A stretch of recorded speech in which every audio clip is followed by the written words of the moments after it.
student, now today I will teach you in the first chapter of the history, class 10, the nationalism in Europe. The topic is the age of revolutions 1830 to 1848.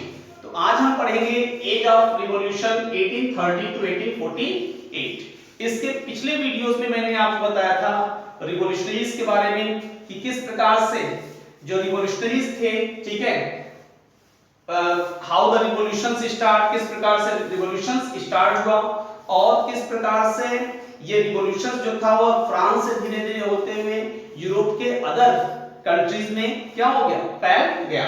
तो the nationalism in Europe में हम ये देख रहे हैं इस chapter में कि किस प्रकार से राष्ट्रीयता का उदय हो रहा है, ठीक है, नेशनलिज्म कैसे स्प्रेड हो रहा है, नेशनलिज्म किस प्रकार से एक जगह से दूसरे जगह तक, फिर तीसरे कंट्री में, यूरोप के पूरे कंट्री में किस प्रकार से नेशनलिज्म फैला, ठीक है, इसको हम देख रहे हैं। तो हमने यहाँ पे प्रीवियस वीडियोस में हमने देखा कि किस प्रकार से रिवॉल्यूशनरीज में आपके जो थे उन्होंने रिवॉल्यूशंस क्रिएट किया, ठीक है, आपको पता ही है प्रीवियस वीडियोस में हमने आपको एक्सप्लेन किया था प्रॉपर रिवॉल्यूशंस के बारे में, ठीक है, ड्यूक मेटरनिक ने किस प्रकार से अपना स्टेटमेंट दिया है रिवॉल्यूशंस के बारे में। तो ये हमने पिछले वीडियोस में क्या किया, बताया।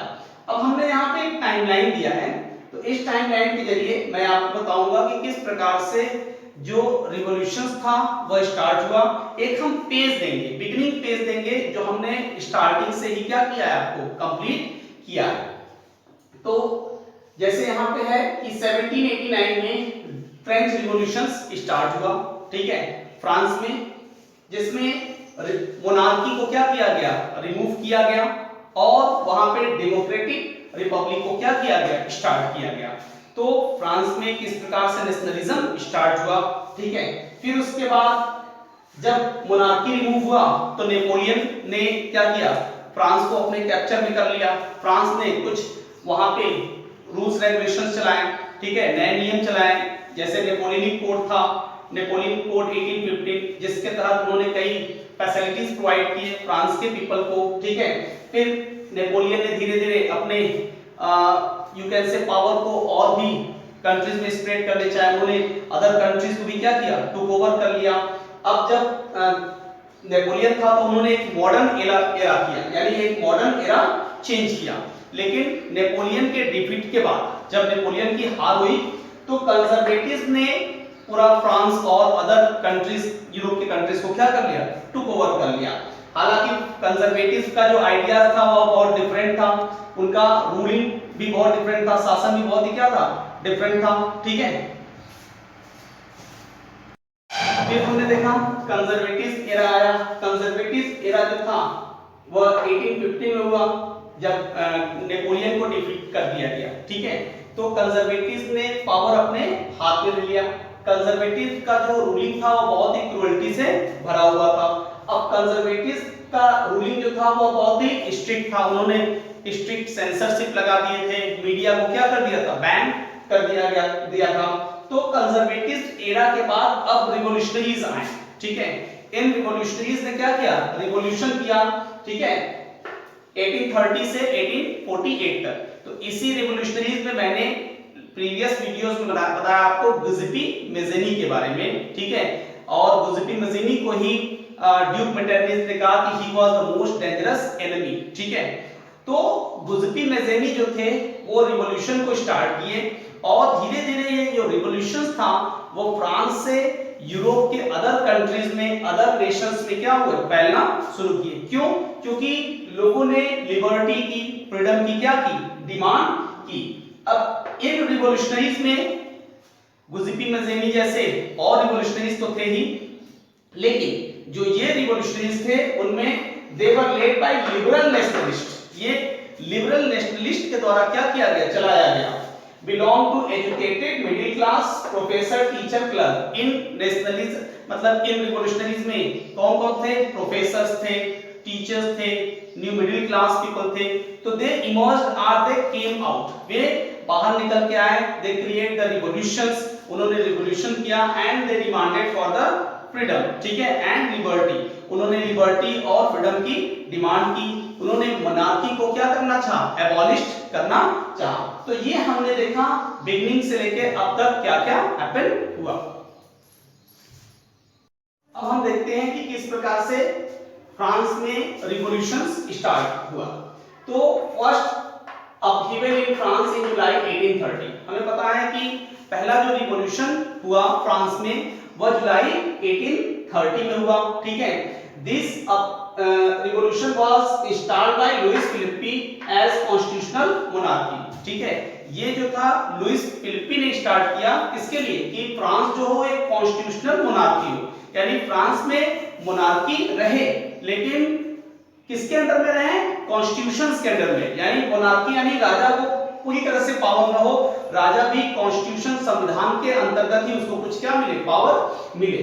तो हमने देखा था कि फ्रांस में जो 1830 में एक रिवॉल्यूशन स्टार्ट हुआ, उसमें ड्यूक मेटरनिक ने क्या किया कि कई स्टेटमेंट्स दिए, ठीक है। स्टेटमेंट में पहले उन्होंने गुज़िपी मसीनी को ड्यूक मेटरनिक कहा कि he was the most dangerous enemy, ठीक है। और उसी समय जो ड्यूक मेटरनिक थे उन्होंने ये भी कहा कि when France sneeze the rest of the Europe catches cold, ठीक है। ये स्टेटमेंट 1 मार्क्स में आता है कि when France sneeze the rest of the Europe catches cold। उनका स्टेटमेंट है कि जब फ्रांस छींकता है तो यूरोप के बाकी जो स्टेट्स हैं उनको सर्दी लग जाती है। इसका मतलब क्या है कि फ्रांस जो है वो बहुत ही विस्फोटक था, ठीक है।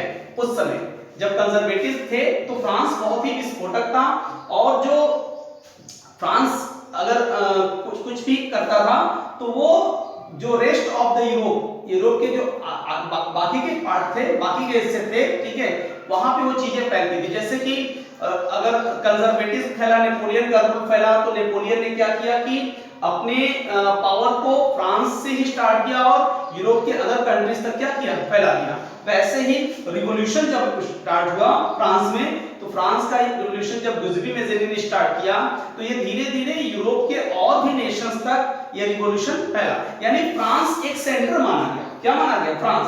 तो उन्होंने कहा कि व्हेन फ्रांस नीजेस, जब फ्रांस नीज करता है, the rest of the Europe catches cold, तो यूरोप के बाकी भी स्टेट्स को क्या लग जाती है, खांसी हो जाती है या तो फिर कफ हो जाता है। लाइक दिस वन की फ्रांस से ही कोई चीज क्या होती है, स्टार्ट होती है, और वो धीरे-धीरे यूरोप के बाकी के पार्ट में क्या हो जाती है, स्प्रेड हो जाती है। तो ये किसने कहा था, ड्यूक मेटरनिक ने कहा था। देखा कि किस प्रकार से फ्रांस में जो है वह कॉन्स्टिट्यूशनल मोनार्की स्टार्ट होती है, क्योंकि आपको पहले ही पता था कि नेपोलियन के समय में केवल मोनार्की था, ठीक है। लेकिन जब कंजर्वेटिव ने टुक ओवर कर दिया 1815 में, तो उन्होंने मोनार्की को क्या किया, खत्म कर दिया और कॉन्स्टिट्यूशनल मोनार्की स्टार्ट की। तो ये कॉन्स्टिट्यूशनल मोनार्की किसको प्रोवाइड की गई, लुइस फिलिप्पी को, ठीक है। अब हम आते हैं then Belgium got away from United Kingdom of Netherland. अब हमने देखा कि जब फ्रांस में रिवॉल्यूशंस स्टार्ट हुए, ठीक है, मोनार्की को एबॉलिश किया गया, मोनार्की को खत्म करके कॉन्स्टिट्यूशनल मोनार्की लाई गई, तो बेल्जियम, जैसे बेल्जियम यहाँ पे ये फ्रांस है, तो फ्रांस से सटा हुआ बेल्जियम है, ठीक है। Belgium is the border land area of the France, ठीक है। तो जब बेल्जियम ने देखा कि फ्रांस में भी जो है कॉन्स्टिट्यूशनल मोनार्की पूरी तरह से लागू हो गई है, तो बेल्जियम ने सोचा कि why not we become also the free from the monarchy, तो हम क्यों ना मोनार्की से फ्री हो जाए। यानी Belgium that got away from United Kingdom of Netherland, Belgium जो था वो यूनाइटेड किंगडम नीदरलैंड का एक पार्ट था, ठीक है। तो नीदरलैंड वहां पे पूरा मोनार्की सिस्टम था, तो इसने भी क्या किया बेल्जियम ने कि वो नीदरलैंड से क्या होना चाहता था, अलग होना चाहता था, वो अपना एक अलग स्टेट रखना चाहता था, और वो चाहता था कि हमारे यहाँ लिबर्टी और फ्रीडम हो और हमारे यहाँ भी मोनार्की क्या हो, खत्म हो जाए। तो इस प्रकार से बेल्जियम ने अपने आप को यूनाइटेड किंगडम ऑफ नीदरलैंड से अलग करने के लिए रिवॉल्यूशन की, ठीक है। उन्होंने फिर फ्रांस के तरीकों को अपनाया और वहां पे कॉन्स्टिट्यूशनल मोनार्की की क्या की, डिमांड की। इस प्रकार से बेल्जियम जो था उसने कॉन्स्टिट्यूशनल मोनार्की की क्या की, डिमांड की। तो हमने देखा कि इस प्रकार से बेल्जियम जो था वो पूरी तरह से नीदरलैंड से फ्री होना चाहता था। अब इसके बाद देखते हैं एक प्रकार का जो है प्रोसेस चला रहा है रिवॉल्यूशन के लिए। अब जब बेल्जियम में मोनार्की को खत्म करके कॉन्स्टिट्यूशनल मोनार्की को लाना चाह रहा है, तो Greek war of independence, Greek में भी इंडिपेंडेंस का एक क्या होता है, वॉर होता है, यानी ग्रीक भी अपने आप को क्या करना चाहता है, फ्री करना चाहता है मोनार्की से। अब ग्रीक है क्या, ग्रीक जो है वहां पे 2 प्रकार की सिविलाइजेशन है, ठीक है, एक यूरोपियन सिविलाइजेशन और एक एशियन सिविलाइजेशन है, यानी यहाँ पे दोनों प्रकार की सिविलाइजेशन मानी जाती है, ठीक है। यहाँ पे ग्रीक जो है वहां पे इस्लामिक रूल भी है और क्रिश्चियन का भी अथॉरिटी है, ठीक है। तो जो ग्रीक है उसको इस्लाम से क्या किया जाना चाह रहा है, फ्री करना चाह रहा है कि इस्लामिक कंट्री न रहे, बल्कि क्रिश्चियन चाह रहा है कि ग्रीक को पूरी तरह से क्या किया जाए, स्वतंत्र किया जाए, ठीक है। तो ग्रीक जो है, ग्रीक को माना जाता है कार्डल ऑफ यूरोपियन सिविलाइजेशन, ग्रीक जो है उसे यूरोपियन सिविलाइजेशन का एक कार्डल माना जाता है, मुख्य माना जाता है। तो ग्रीक में भी क्या होता है कि इंडिपेंडेंस को लाने के लिए वहां पे भी मोनार्की को क्या किया जाना है, खत्म किया जाना है। इसके लिए ग्रीक में भी एक प्रकार की क्या होती है, रिवॉल्यूशन होती है, क्योंकि ग्रीक चाहता है कि वो ऑटोमन एम्पायर से क्या हो, पूरी तरह से फ्री हो। ग्रीक पर ऑटोमन एम्पायर का रूल होता है, तो ग्रीक में भी एक प्रकार की रिवॉल्यूशन फैलती है कि वो ऑटोमन एम्पायर से क्या हो, पूरी तरह से मुक्त हो, जिसके लिए ट्रीटी ऑफ कॉन्स्टेंटिनोपल जो होती है साइन होती है 1832 में। 1832 में ये जो ट्रीटी ऑफ कॉन्स्टेंटिनोपल साइन होती है उसमें ये किया जाता है कि ग्रीक को पूरी तरह से ऑटोमन एम्पायर से क्या किया जाए, फ्री किया जाए। तो इस प्रकार से ये रिवॉल्यूशंस जो है वो पूरी तरह से चला आ रहा है, कहां, पूरे यूरोप में। Each and every nations wants to be free from the monarchy, हर एक नेशन मोनार्की से क्या होना चाहता है, फ्री होना चाहता है, ठीक है। मोनार्की से फ्री होकर के वो अपनी एक लिबर्टी और फ्रीडम चाहता है, ठीक है, और वहां पे कॉन्स्टिट्यूशनल मोनार्की की क्या करते हैं, डिमांड करते हैं।